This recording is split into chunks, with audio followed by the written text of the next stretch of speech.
मंच पर विराजमान सभी संतों को नमन करते हुए मेरे समक्ष बैठी हुई समाज बंधु वरिष्ठ जन सबको सादर प्रणाम करता हूँ। सबको यहीं से ढोक जो बड़े हैं मेरे से, उन सब लोगों का आशीर्वाद लेकर अपनी बात शुरू करता हूँ।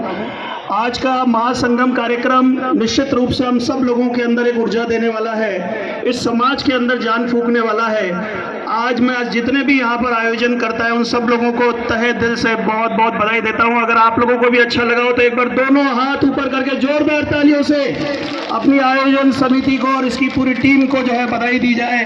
ईश्वर जी और उनकी पूरी टीम को जिन्होंने इतना बढ़िया सुंदर और बहुत व्यवस्थित जो है आयोजन किया, हम सब लोगों का साधुवाद। माननीय लोकसभा अध्यक्ष जी ने भी आप लोगों के लिए दिल्ली से ये जो है संदेश, शुभकामना संदेश भेजा है, जिसमें लिखा है कि मैं पूरा नाथ समाज के साथ तन मन और धन से तैयार हूं। उनकी जो भी भावनाएं हैं उनको जो है वो व्यक्त करे, उनके साथ मैं खड़ा हूं।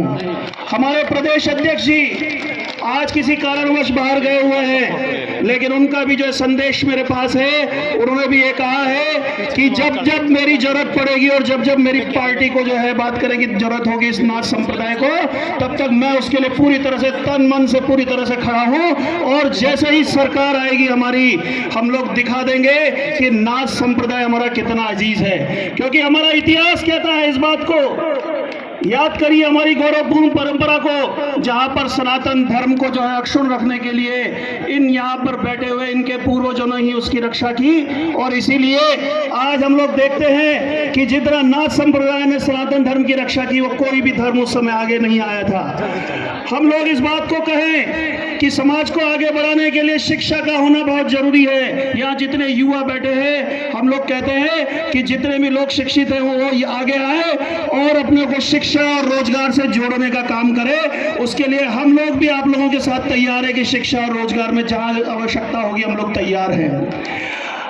आप लोग जो हम लोग जो है घुमंतु बोर्ड की, जहां पर अपन गोरक्षनाथ बोर्ड की मांग कर रहे हैं, हम लोगों ने देखा है कि पहले घुमंतु बोर्ड हमारा बना हुआ है और उसकी शुरुआत पुरानी सरकार के अंदर हुई थी, और इसी को कंटिन्यू करने के लिए आज हमारी जो है बहन उर्मिला जोगी को भी जो है घुमंतु बोर्ड का चेयरमैन बनाया हुआ है। अभी उनसे सुबह मेरी बात हुई, वो किसी कारणवश अभी SMS में भर्ती है, उनका ऑपरेशन हुआ इसलिए वो आ नहीं पाई, लेकिन उन्होंने भी आपके लिए शुभकामनाएं भेजी है कि वो भी आप लोगों के साथ पूरी तरह से तन मन से खड़ी हुई है। भाइयों, मैं आप लोगों से कहता हूं कि समाज को बांटना बंद करो। हम सब लोगों को जहां भी समाज की बात आएगी हमें सब एकजुट होना होगा।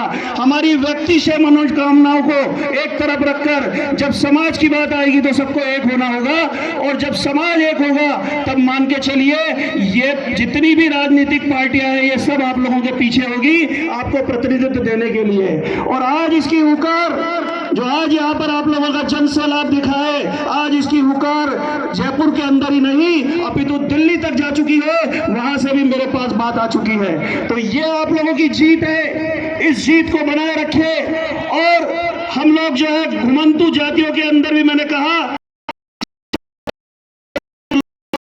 घुमंतु में लिया हुआ है और हमारी कुछ ज्यादातर जातियों को अर्ध घुमंतु में लिया हुआ है।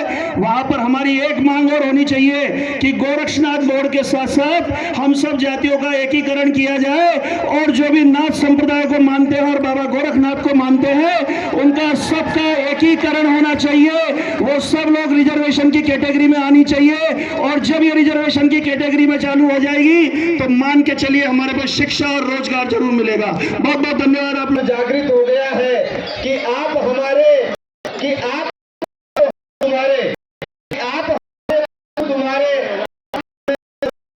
तो हम भी आपको समझते हैं, और आप हमें नहीं समझते तो हम भी आपको कुछ नहीं समझते, हम भी आपको कुछ नहीं समझते, हम भी आपको कुछ नहीं समझते।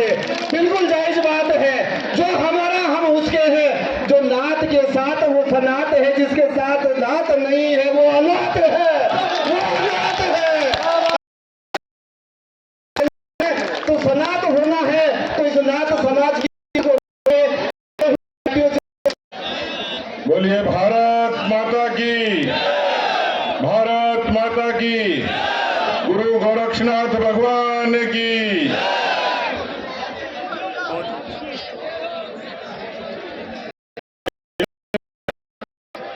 कर्मयोगी समाज के सभी आदरणीय बंधुगण,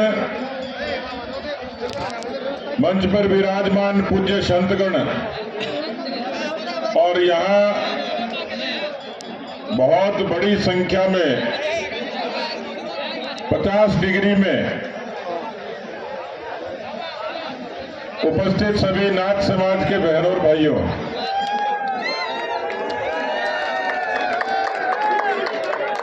अब ये मंच के संचालक कह रहे थे कि नाथ समाज को हल्के में मत लेना। अब मैं इसको धमकी मानूं कि प्यार मोहब्बत मानो, लेकिन मैं इतना कह सकता हूं, यदि कोई हल्के में मानता तो योगी आदित्यनाथ जी आज उत्तर प्रदेश के मुख्यमंत्री नहीं होते।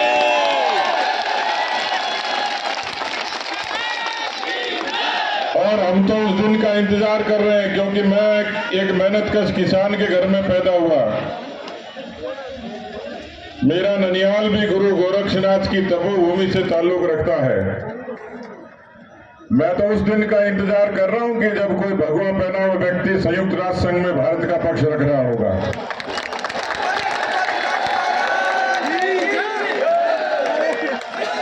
भगवा देश पर राज करे और भगवा दुनिया पर राज करे, इससे बड़ी खूबसूरत बात क्या होगी मित्रों।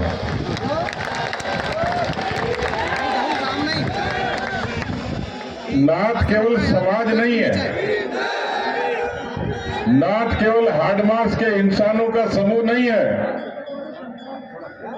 नाथ तो वो समाज है जो संस्कृति का, देश का और समाज का पोषण करता है। इसलिए इस समाज के अधिकारों की अनदेखी कोई भी नहीं कर सकता। करने के लिए खड़ा हुआ हूं कि जिसने भी वर्ण की व्यवस्था बनाई, आदि और अनादि काल से जिस तरीके से ये परंपरा चलती रही है, पर जब किसी नाथकार योगी का नाम आता है तो उसके आगे कर्म योगी लिखा जाता है। कर्म योग को भारत की सनातन धरती पर जीवंत करने का काम किसी ने किया तो योगी समाज ने और नाथ समाज ने किया है। इसलिए केवल ये मनुष्यों का झुंड नहीं है। मेरे सामने जो बैठी है वो पूरी एक संस्कृति है, पूरी एक परंपरा है, पूरी एक विरासत है। और किसी भी परंपरा को, संस्कृति को, विरासत का रक्षण करना ये राज सत्ता से लेकर तमाम लोगों का फर्ज है। इसलिए हम कोई छोटी मोटी राजनीतिक मांग के मोहताज नहीं है। लेकिन मैं ये निवेदन करना चाह रहा हूं कि समय बदल गया और इस बदलते हुए समय में किसी समाज को और संस्था को समग्र समाज के सामने और देश के सामने स्वाभिमान के साथ कैसे खड़ा हुआ जा सकता है, इस पर विचार करने की जरूरत है। दुनिया अंतरिक्ष में पहुंच गई, हमें सबसे पहले तो ये तय करना है कि समाज में कोई कुरीति है, उन कुरीतियों को अनदेखी करना, उन कुरीतियों को दफन करना है। दूसरा पक्ष है कि जो भी जागृत समाज है उसमें शिक्षा का अपना महत्व है, उसकी कमी आज भी दिखती है। और इसलिए मुझे खुशी होती है कि किसी अस्पताल में कोई बेटी योगी जिसके नेम प्लेट लिखा रहता है उसके नाम के आगे, तो मुझे बड़ी खुशी होती है कि इसने कितनी जद्दोजहद करके, कितना परिश्रम करके मुकाम हासिल किया हो। राजस्थान की और भारत की प्रशासनिक सेवा में कितने लोग हैं? क्या हम किसी से कम हैं?